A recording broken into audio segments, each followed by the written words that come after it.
What are you doing in my swamp? Hello everybody, this is Ogre Boy and I'm going to be doing my review for the new movie, Joker, Folie, Deux. So in this movie, while struggling with his dual identity, Arthur Fleck not only stumbles upon true love, but also finds the music that's always been inside of him.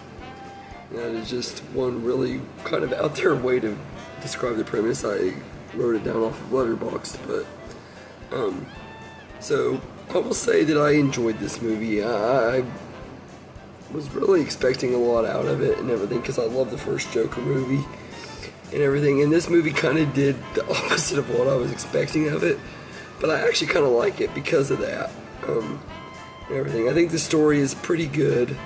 It is not near as good as it was in the first movie and everything, but it still is a pretty good companion piece to the original movie.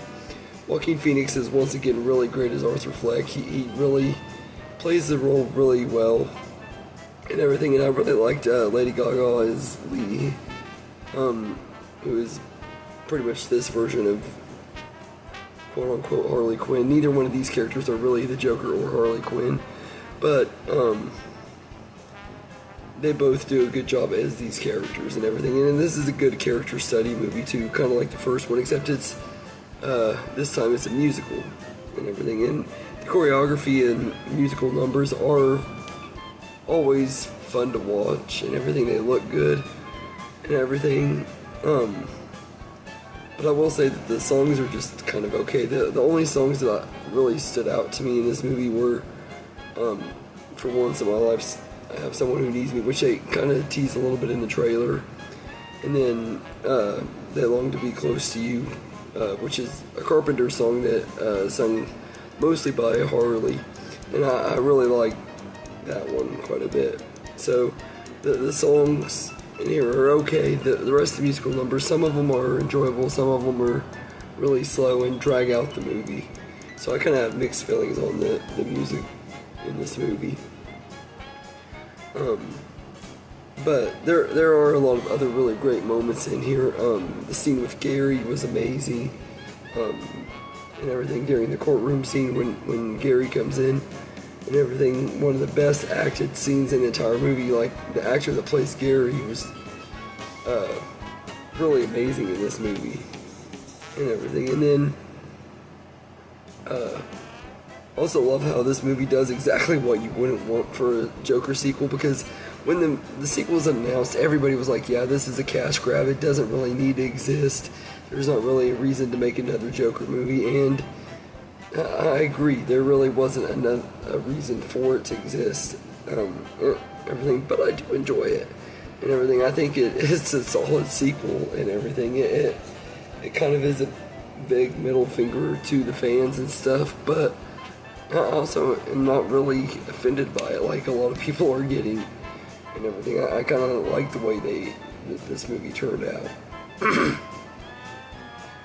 and everything. It's pretty good, and like on the story level, it makes sense the route that Todd Phillips took the story. I think it made sense and everything.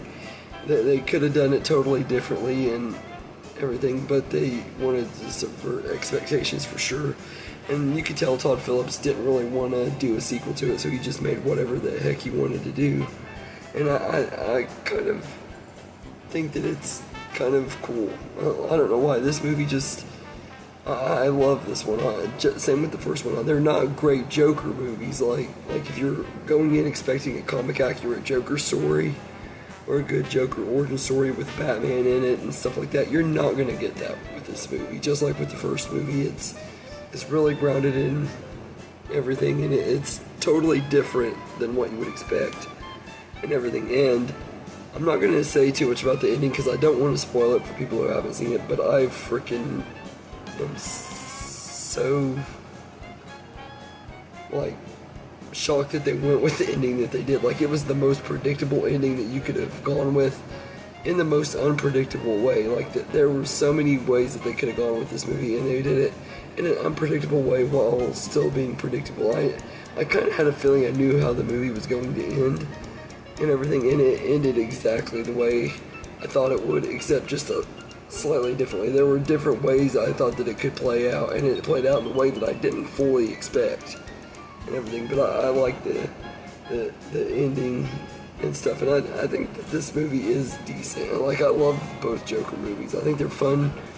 Well, not really fun movies, but they're good character study movies, and they're enjoyable and everything. And this movie is just a good companion piece to that first one. It's not anything. It's not bigger, bolder, or anything like that. It doesn't really have a lot new to say and everything because the story was wrapped up in the first one. But it was still an entertaining enough time. I wasn't bored with it, and I wasn't really disappointed, which I'm really glad because the first Joker is one of my favorite comic book movies of the last 5 years and everything. So I'm glad that this movie really lived up to it in a lot of ways for me personally. I know it's not going to for a lot of people, but the first movie wasn't for everybody either. So if you're a fan of it, there's a 50-50 chance on it. This is one of those movies, either you're going to love it or you're going to hate it. I enjoyed it for the most part. I do say that it did have a little bit too much musical numbers. Some of them could have been taken out and everything to tighten up the pacing of the movie a little bit better and everything. But aside from that, I don't really have that much complaints on it. I'm going to go as far to say that I give the movie a 9 out of 10. It's really enjoyable, and I was very satisfied with this movie. I think it was exactly what it should have been. It was unpredictable and everything, for the most part, with a few parts that were predictable, but it happened in unpredictable ways. Like, I was satisfied with what I got and everything. I knew that this was probably the route they were going to go with, and I just rolled with it, and I enjoyed for what we got with it for what it is. So I give it a 9 out of 10 for sure. So anyway, let me know in the comments what you think of Joker Folie, and I hope you enjoyed this video, and have a good day, everybody.